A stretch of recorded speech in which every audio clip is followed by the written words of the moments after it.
नमस्कार, मी सागर जोशी. TV9 मराठीमध्ये आपलं स्वागत आणि बुलेटिनच्या सुरुवातीलाच बातमी आहे. केंद्रीय गृहमंत्री अमित शहा यांच्या विदर्भ दौऱ्यासंदर्भात अकोल्याच्या जलसा हॉटेलमध्ये अमित शहांची 1 तासापासून सध्या बैठक सुरू आहे.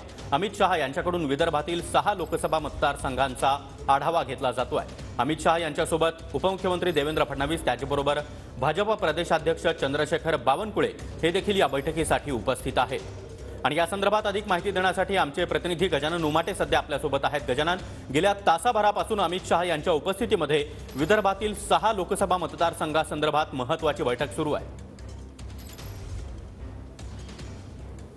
नक्कीच जवळपास 1 तास झाला केंद्रीय गृहमंत्री अमित शहा यांच्या प्रमुख उपस्थितीत ही बैठक सुरू आहे आणि 6ही मतदारसंघाचा अमित शहा यांनी आढावा घेतलेला आहे. प्रत्येक मतदारसंघाबाबत माहिती तिथल्या प्रमुख नेत्यांना सांगायची होती, ती माहिती त्यांनी सांगितलेली आहे आणि आता प्रमुख मार्गदर्शन जे आहे ते सुरू आहे. अंतिम टप्प्यात ही बैठक आहे. पुढच्या काही मिनिटात ही बैठक संपेल.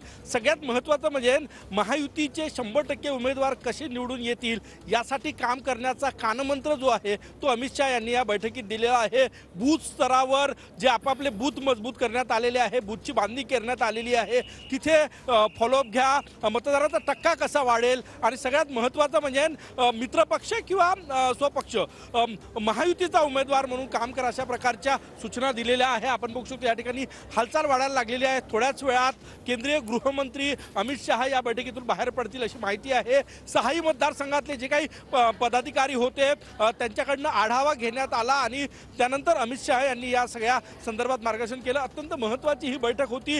क्लस्टर लेवलची बैठक 6 मतदारसंघातल्या आणि 6ही मतदारसंघातल्या जे पदाधिकारी आहे तिथल्या भावी उमेदवाराबाबतही चर्चा झाली. नेमकं नियोजन कसं असायला पाहिजे, निवडणुकीत वेगवेगळ्या टप्प्यावर मतदारांपर्यंत कसं पोहोचता येईल याचा कानमंत्र जो आहे तो या बैठकीत सांगितलेला आहे. चंद्रपूर, वर्धा, अमरावती, यवतमाळ, वाशिम, अकोला आणि बुलढाणा या 6 मतदारसंघातले प्रमुख पदाधिकारी होते. त्या पदाधिकाऱ्यांना मार्गदर्शन करण्यात आलेलं आहे आणि सगळ्यात महत्त्वाचा जो उमेदवार कमळावर लढत म्हणजे भाजपचा उमेदवार असेल त्यासाठी त्यासोबतच महायुतीच्या उमेदवारासाठीही काम करा 400 पारसाठी. आणि सगळ्यात महत्त्वाचं मोदी सरकारनं गेल्या 10 वर्षात जे काही जनतेसाठी कामं केले, मग ते स्वस्त मोफत अन्नधान्य असो, मनरेगाची घर असो किंवा इतर ज्या योजना आहे ती कामं सर्वसामान्य मतदारांपर्यंत पोहोचवण्याचा सल्ला जो आहे तो दिलेला आहे. एकूणच मिशन विदर्भ भाजपचं आणि त्या मिशन विदर्भाची ही महत्त्वाची बैठक या ठिकाणी पार पडली. अगदी अंतिम टप्प्यात आहे कारण की 6ही मतदारसंघातल्या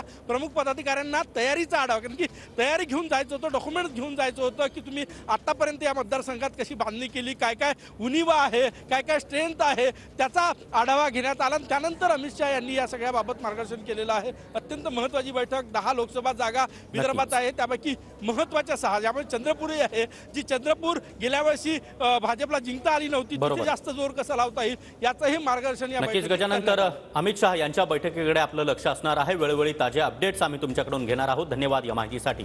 दरम्यान भाजपच्या बैठकीमध्ये अमित